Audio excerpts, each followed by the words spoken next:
Hi, and welcome to A Beautiful Culture. I'm your host, Pepper Persley. As a part of our Black History Month series, I'm excited to talk with Shaka King, an Oscar-nominated movie director. Since Shaka is making history, we're going to learn about his past, present, and future by looking at some meaningful items from his life. Alright, let's go see how Shaka's doing. Hi Shaka, it's so nice to meet you. How are you doing? Good. Awesome. Alright, so before we begin discussing some of your memorabilia, could you share what Black History Month means to you? What Black History Month means to me. The truth of the matter is that I can't say that I specifically celebrate Black History Month in February as much as it's a year-round holiday, if you will, for me. I agree with that, of course. For the photos that I brought, 3 in total, 2 are from a play that my mother wrote when I was in high school and my father produced with my mother. And the third is a photo of Michael K. Williams, who was an actor in the play. And I believe it was his first acting role. If not his first, one of his first. Also, it runs in the family a little bit, huh? Definitely think it played a real big influence. Played a real big role in what I do now. That's awesome. Yeah. All right, so talk to me a little bit about the relationship with your mother and how she factored into your journey. My mother, an only child, and very close with my mom. Best definitely like my best friend. And when I was a kid growing up, she would rent movies in the video store. She's a big movie buff, and I remember weekends would be me and my mom on the couch, she'd make some popcorn and we watch, a couple movies, and that's how I kind of got introduced to movies and from movies. Through that experience of watching films with my mom. And in addition to that, when I was in high school, like I said, she wrote a play called, she wrote actually several plays, but the play that she was kind of most known for was this play called Endangered Species. And it was produced in Brooklyn, Spanish Harlem, the Bronx, went all over the city for a couple years, in Bed-Stuy, right around the corner at Restoration Plaza. And at some point, my dad decided that he wanted to kind of help get it out there, because he was, already playing a major role in just supporting the production. So he came on as a producer. It was a family enterprise for some years. I worked backstage, for years, probably 14 to 16. So that played a really big role. I didn't even realize it till years later, but I think played a really big role in what I do. That's really cool. All right, so talk to us a little bit about the specific framed pictures, what they mean to you, and if there's any sort of specific habit raised to mind for you. The 2 photos of the play itself, they kind of bring me back to just being a kid.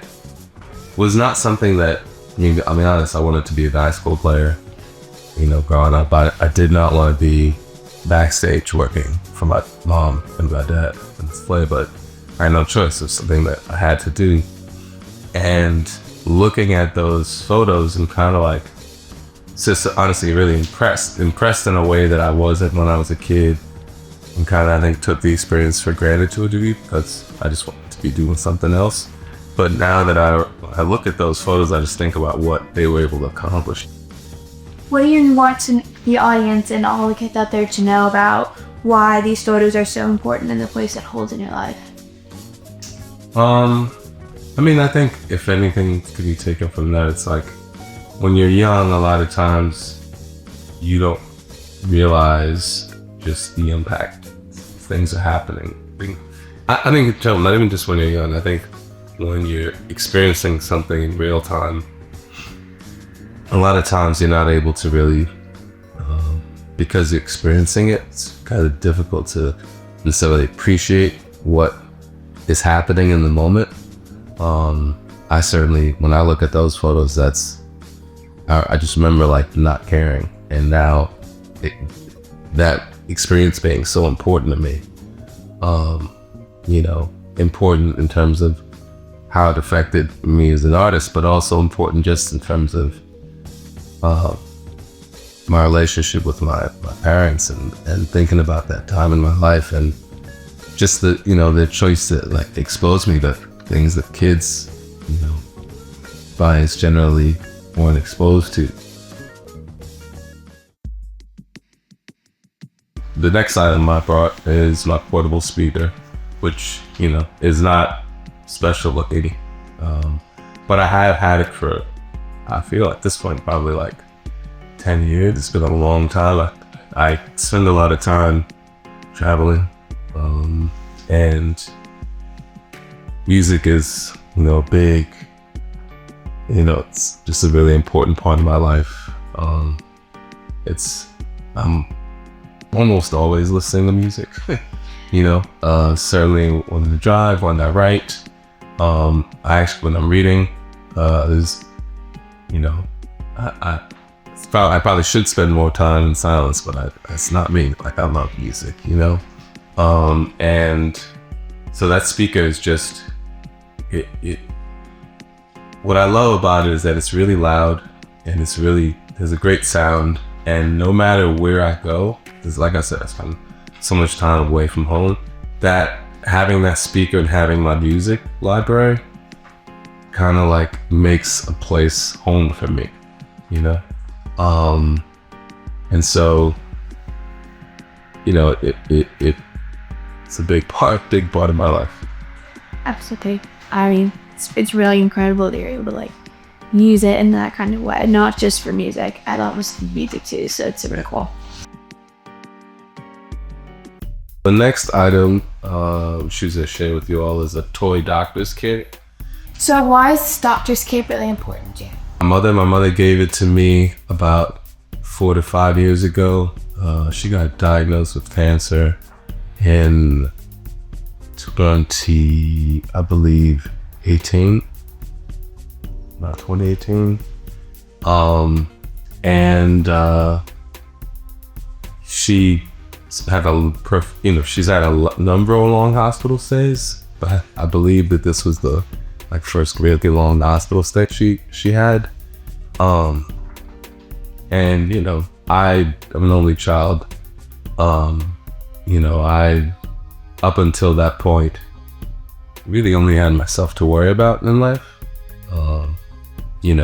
So I was able to pursue career in movies and go to grad school for 5 years, because I just didn't have to really take care of me when I didn't have the kids. My parents were in good health. And when my mother got sick, I'm fortunate that I received kind of the education I did, to where I was able to, use my ability to research, my ability to communicate that my education afforded me to be able to advocate on her behalf, and really, as best I could, understand what she was dealing with from a medical perspective, and interact with the doctors in a way that was really needed and is needed to this day. And so that kind of became my responsibility. And, there's a lot, she's been through a lot physically, and, there's a lot of reasons why she's still alive, against many odds, really against all odds. But definitely and I don't say this tooting her horn at all, it's just the truth. Definitely me fighting for her to remain alive is a big part of it. So when you got the doctor's kit, why was that an important point in your life, and how does that relate to how you are today? Difficult transition to go from very independent to relying upon another person. And so she gave me for my birthday this toy doctor's kit, I'm a doctor. You know what I mean? Like, because I'm not. But, you know, and I don't, you know, like, I don't claim to like know everything about the things that she's experiencing, but you know, it's just something. It's like a new thing I've had to sort of take on, and it's changed. I mean, I think the reason I brought it out is not only because of I did that, but having to do that, having to step into that role, completely changed not only my life and the way and the things I do, but it changed who I am.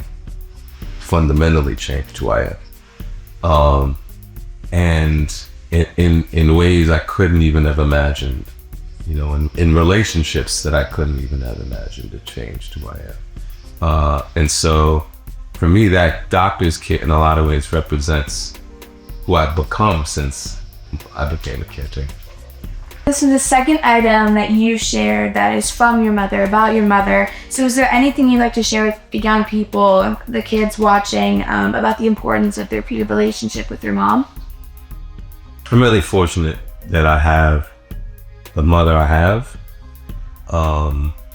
and that, you know, I'm not only that I have the mother I have and that she's a great mom, but that, you know, she had the time to really build a relationship with me, which not every parent has. You know, it's really, you know, and there's some amazing mothers out there who just, they have to work so incessantly that they don't get a chance to, you know, their child and them don't necessarily get a chance to just connect as people. And I was really fortunate to have had of my mother from young. And, you know, anything, I think as a kid, like doing all you can, which, you know, it might not even be necessarily a responsibility to just nurture that relationship with your parent, especially as you get older, especially when you're a teenager, you know, because it isn't something, you know, nurturing your relationship with your parent isn't something that's necessarily you prioritize when you're a teenager. A lot of times that's when parents and kids can kind of fall out, or the relationship can suffer. And that's not to say that it can't be repaired later. It happens all the time, right?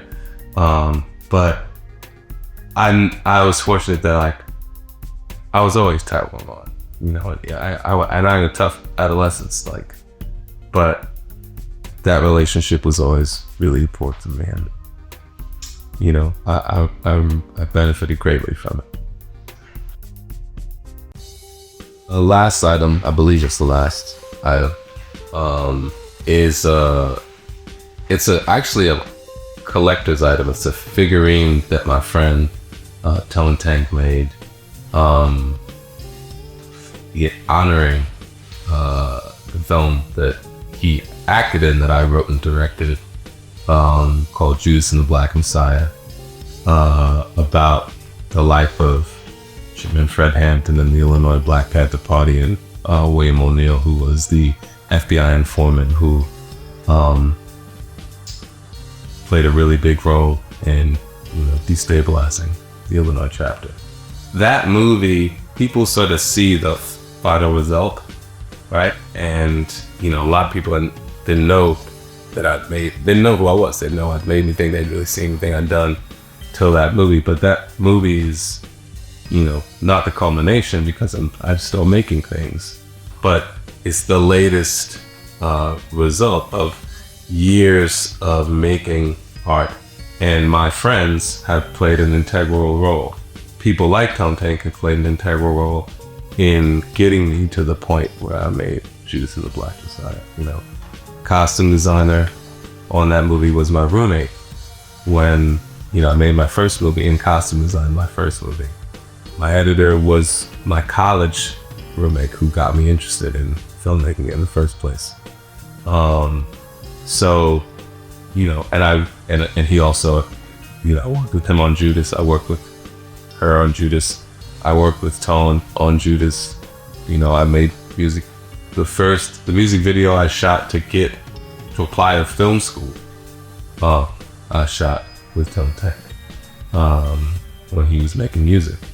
And so, you know, I chose that item not only because, you know, making that film was important to me and changed my life, but because my friends, making art with my friends has been important to me.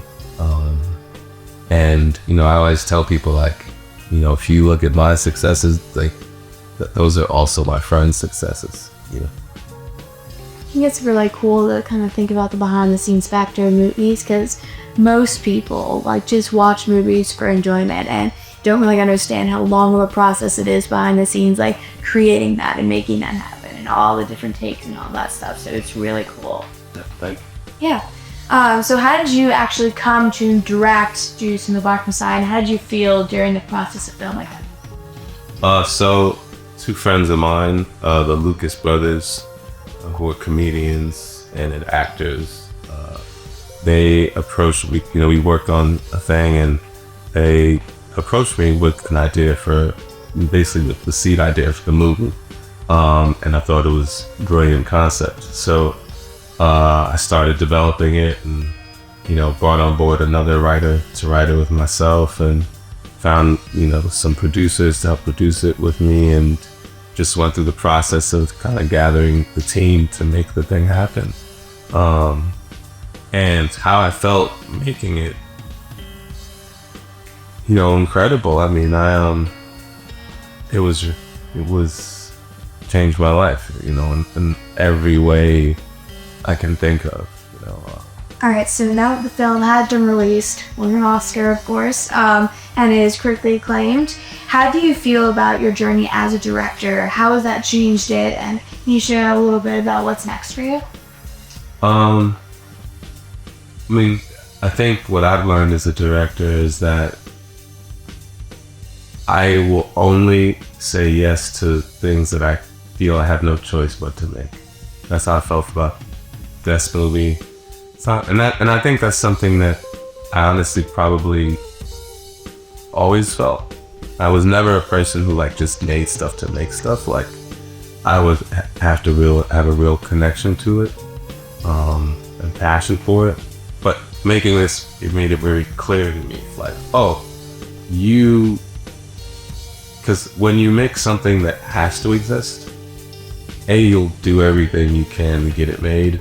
But also, I think, in my experience, the universe will collaborate with you to get it made.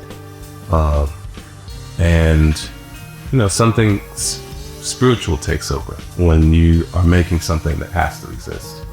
And I love that. That is the joy of making art for me. Thank you for joining us for this special Black History Month episode of A Beautiful Culture.